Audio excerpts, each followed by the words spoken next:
We live in the age of information. Today, you can learn almost anything with a few taps on your phone. Knowledge has never been more accessible. But here's the irony. The same information that's helping some people grow is quietly distracting millions of others.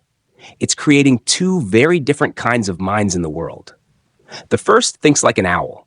An owl doesn't react to every sound. It doesn't chase every new opportunity. It watches. It waits. It observes. Then it acts with purpose. The second thinks like a monkey, curious about everything, always exploring, always jumping to the next exciting idea. It learns fast, but it rarely stays in one place. One believes attention is life's greatest asset. The other believes curiosity is the engine of growth, because the more you explore, the more opportunities you discover. And sometimes one opportunity is all it takes to change your life. So now who's right? How do we know what's actually worth our attention? Let's find out. Hey, can I ask you something? Sure. Do you ever get bored? Why do you ask? Come on, you sit on the same branch.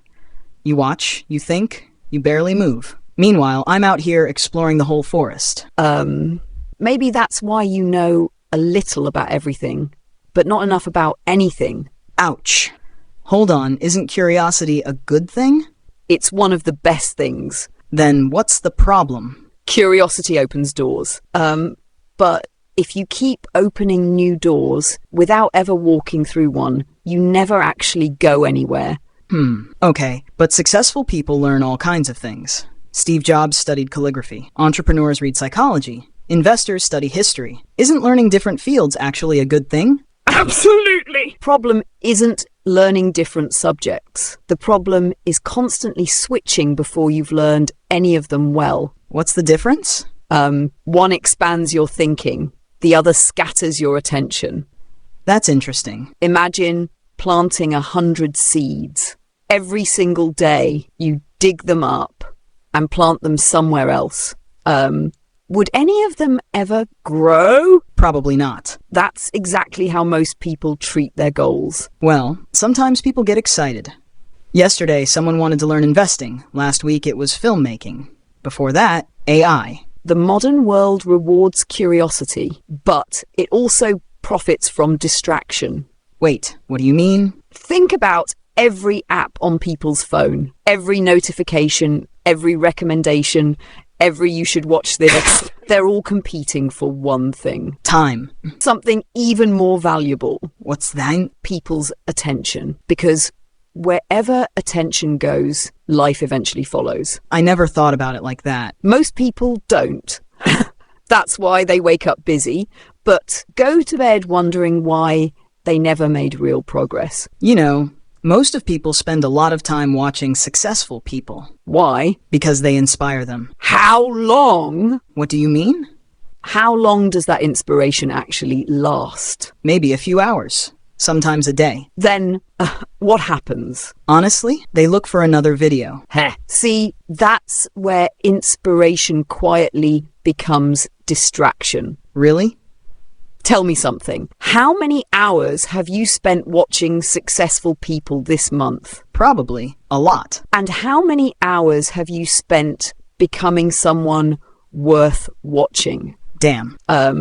Inspiration is supposed to start action, not replace it. So you're saying I should stop watching successful people? No. Watch them, learn from them, then close the video and go build something. The goal isn't to admire great people. The goal is to become one. Okay, that one hurt a little. Truth usually does. Can I ask you something else? People watch self-help videos almost every day. Productivity, mindset, business, habits, psychology.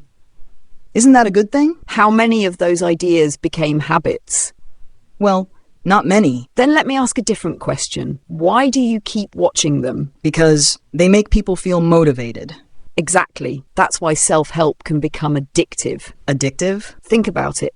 You finish a great podcast and suddenly you feel like your life is changing. You finish reading 10 pages of a book and you feel productive.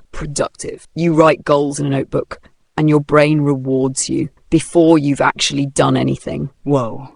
Your brain doesn't always know the difference between learning and becoming. So that's why I feel accomplished, even when nothing has changed. Exactly. Knowledge feels like progress. Action creates progress. Those are two very different things.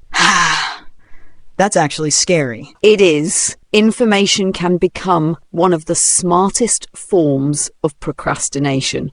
How? Because it looks productive. Nobody questions someone reading another business book. Nobody questions another motivational video.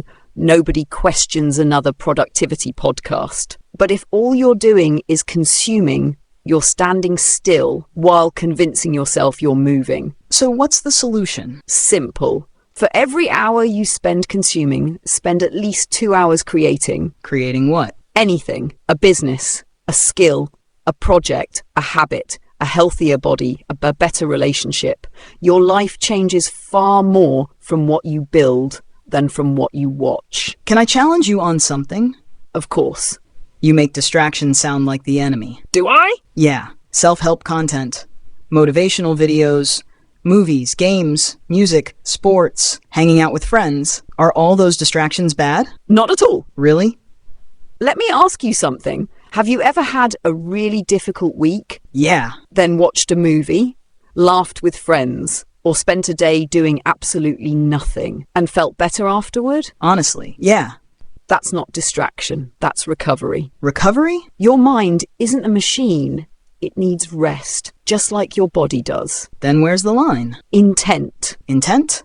Ask yourself one question. Am I doing this to recharge or to avoid something? The same movie can heal one person and help another person avoid their responsibilities. The activity didn't change, the intention did. That's actually a really good point. You know what else confuses people's? What's that? Social media. Sometimes a person open it to learn. 5 minutes later, they comparing their life to complete strangers. Comparison is one of the quietest distractions. How? Because it steals something you don't realize you're losing. What's that? Your direction. Explain. You start your day wanting to build your business. Then you see someone becoming a fitness coach. 5 minutes later, someone's making millions trading crypto. Then another person is traveling the world. And suddenly, you don't even know what you want anymore. That is literally most of the people's life today. The internet gives people access to thousands of... Problem is, one person gets only one life to live. Wow.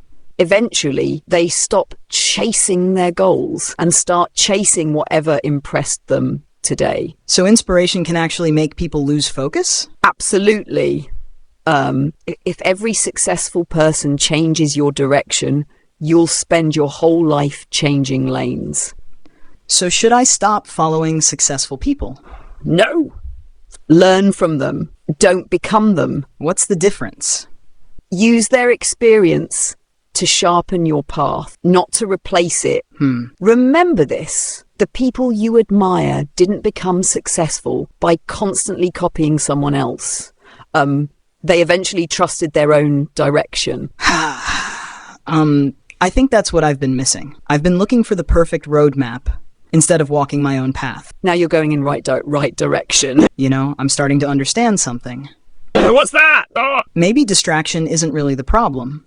go on. Maybe the real problem is that I never decide what actually deserves my attention. Now we're getting somewhere. Attention is like sunlight. Whatever you shine it on grows. So if I spend all day feeding distractions, I'm helping them grow.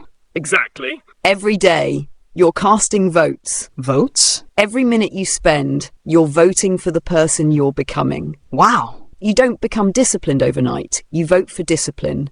One decision at a time. You don't become distracted overnight either. You vote for distraction. One scroll at a time. I've never looked at it like that. So how do you protect your attention? I don't try to control the whole world. I control my environment. Meaning? I don't depend on willpower. I remove temptation. If I'm writing, my phone stays in another room. If I'm reading, notifications stay off. If I'm spending time with someone, they get my full attention. That's it. Most life-changing habits are surprisingly boring. I was expecting some secret productivity trick. Everybody wants a shortcut. Very few want a system. Can I ask you one last thing? Go ahead.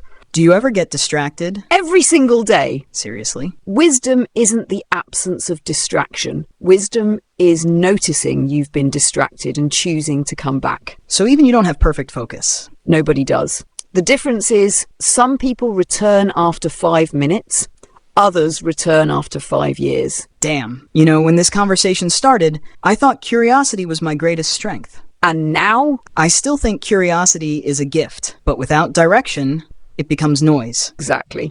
Curiosity finds opportunities. Attention turns them into results. Ha! So, the goal isn't to know everything. No! The goal is to know what deserves your attention. And once I find it, stay with it long enough to let it change you. The world will always offer you something newer, something louder, something more exciting. Your greatest skill won't be finding the next big thing. It will be knowing what to ignore. All right.